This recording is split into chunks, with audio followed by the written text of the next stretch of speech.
एक शाम प्राची टीवी पर सीरियल देख रही होती है। तभी उसकी सास वहां आती है। अरे सीरियल में तो ऐसे मग्न है जैसे आज रात का खाना पड़ोसी आकर बनाएंगे। मुझे पता ही नहीं था आपने अपने बेटे की शादी पड़ोस में भी की हुई है। हैं? मतलब? मतलब इस घर में सारा काम बहू ही करती है, आप तो सिर्फ खर्राटे मारती हैं। अच्छा जी, फिलहाल तो तुम आराम फरमा रही हो, चलो जाओ, ये मेरे टीवी देखने का समय है। आहा, इसीलिए मुझे भगाया जा रहा है। सॉरी, अब तो बिल्कुल नहीं जाऊंगी। प्राची की इस बात पर दोनों सास बहू के बीच टीवी रिमोट के पीछे बच्चों जैसे छीना झपटी शुरू हो जाती है, जिसके बीच श्लोक भी काम से घर वापस आ जाता है। हाँ, आज मेरी चूहे बिल्ली की जोड़ी किस बात पर झगड़ रही है? अरे तेरे बीवी मुझे टीवी ही नहीं देखने दे रही। अरे तुम्हारी मम्मी मुझे खाना बनाने के लिए फोर्स कर रही है। अरे वाह, ऐसे बेतुके रीजन पर तो बच्चे भी झगड़ा नहीं करते। अरे मुझे कुछ मत बोल, सब इसने ही शुरू किया है। हाँ हाँ, जैसे आप तो बहुत दूध की धूली है ना। अरे बस, दोनों चुप। प्राची जाओ, खाने की तैयारी करो। और माँ तुम छोड़ो, तुम्हें क्या बोलूं, शांति से अपना सीरियल देखो, मुझे दोबारा लड़ने की आवाज सुनाई नहीं देनी चाहिए। ऐसा बोलकर श्लोक वहां से चला जाता है, जिसके पीछे पीछे प्राची भी कुछ न कुछ बड़बड़ाते हुए रसोई में चली जाती है।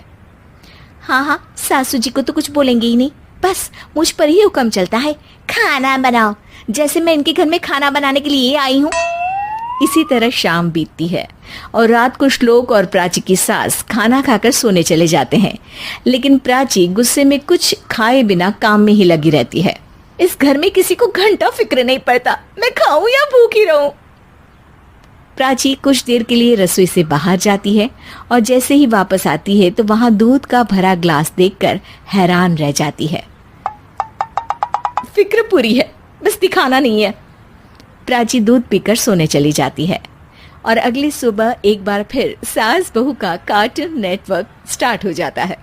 ये तुमने ही किया है। अरे अजीब जबरदस्ती है, मैं बोल रही हूँ मैंने कुछ नहीं किया। दोनों ने मिलकर पूरे घर को पागल खाना बनाया हुआ है। यहाँ कोई नॉर्मल इंसान तो रह ही नहीं सकता, इसीलिए अब पड़ोसी क्या रिश्तेदार भी घर आने से कतराते हैं। और सुन बेटे, तू भी चंगा, तेरी माँ भी चंगी, तेरी बीवी भी चंगी, रिश्तेदार।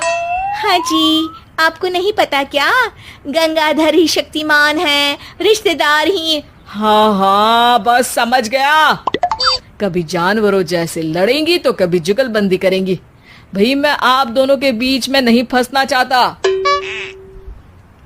सास बहू की इस मनमौजी जोड़ी से परेशान होकर श्लोक अपना सिर खुजलाता वहां से चला जाता है। चलो अब मैं भी कीर्तन में जा रही हूँ। इस पर जैसे ही सास कमरे में अपना पर्स लेने जाती है तो वहां नाश्ते की प्लेट रखी देख मुस्कुराने लगती है और नाश्ता करके घर से बाहर निकलते हुए कुछ पैसे टेबल पर रख जाती है, जिसके कुछ देर बाद सिलेंडर वाला घर आता है। ओ मोरी मैया, मैं सिलेंडर के बारे में तो बिल्कुल भूल ही गई थी। घर खर्च के सारे पैसे भी मम्मी के पास है और श्लोक से बोला तो उल्टा 4 बात सुनाएंगे। प्राची ये सोच ही रही होती है कि अचानक उसका चेहरा चमक उठता है और वो घर में आकर इधर उधर देखने लगती है।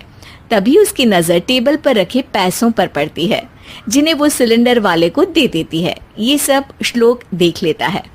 अच्छा बेटे, इतना बड़ा घोटाला, सबके सामने मैं तेरी दुश्मन और पीठ पीछे तेरी मेरी यारी। इस पर श्लोक एक प्लान बनाता है और शाम को सब एक साथ बैठे होने पर बोलने लगता है। माँ, तुम दोनों की बहुत लड़ाई होती है, इसलिए मैं सोच रहा हूँ कि प्राची को उसके घर छोड़ाऊं, इससे वो भी खुश रहेगी और तुम भी। अचानक श्लोक की ये बात सुनकर सास बहू शौक से उसकी तरफ देखती हैं। अरे ऐसे कैसे घर छोड़ाओगे, मुझे कहीं नहीं जाना। अरे तुमने बोला नहीं पर मैंने सुन लिया, तुम्हें मम्मी के साथ रहना अच्छा नहीं लगता, मुझे पता है। अरे वो, अरे जब बहू खुद कुछ काम बोले तो वो तुझे सुनता नहीं, और अब जो इसने बोला ही नहीं वो तू समझ गया। जब उसे नहीं जाना तो फिर जबरदस्ती क्यों कर रहा है? अच्छा, फिर आपको मौसी के घर छोड़ाता हूँ, बस अब आप दोनों एक घर में एक छत के नीचे नहीं रह सकती। मैं इस टॉम एंड जेरी की जोड़ी को और नहीं झेल सकता। है? ऐसे कैसे नहीं रह सकते? तुम्हें इतनी दिक्कत है तो तुम्हारा बोरिया बिस्तर पैक कर देती हूँ, लेकिन मम्मी जी कहीं नहीं जाएंगी। बिल्कुल यही सुनना था मुझे। अगर दोनों में इतना ही प्यार है फिर हर वक्त ये लड़ाई का नाटक क्यों करती हो? देखा मैंने कैसे माँ किचन में दूध रखती है और तुम उनके लिए कमरे में नाश्ता रखती हो, और कैसे वो पहले ही तुम्हारी दिक्कत समझकर घर में पैसे रखकर बाहर जाती है। अरे भाई, इतना ड्रामा तो डेली सोप में भी नहीं होता जितना तुम दोनों ने इस घर में फैलाया हुआ है। तू हमें टॉम एंड जेरी बोलता है ना, तो याद कर वो दोनों भी एक दूसरे को बाहर वालों की बुरी नजर से बचाने के लिए हमेशा सबके सामने लड़ते थे, लेकिन अकेले में दिक्कत के समय मदद भी तो करते थे। बस हमारा रिश्ता भी कुछ ऐसा ही है।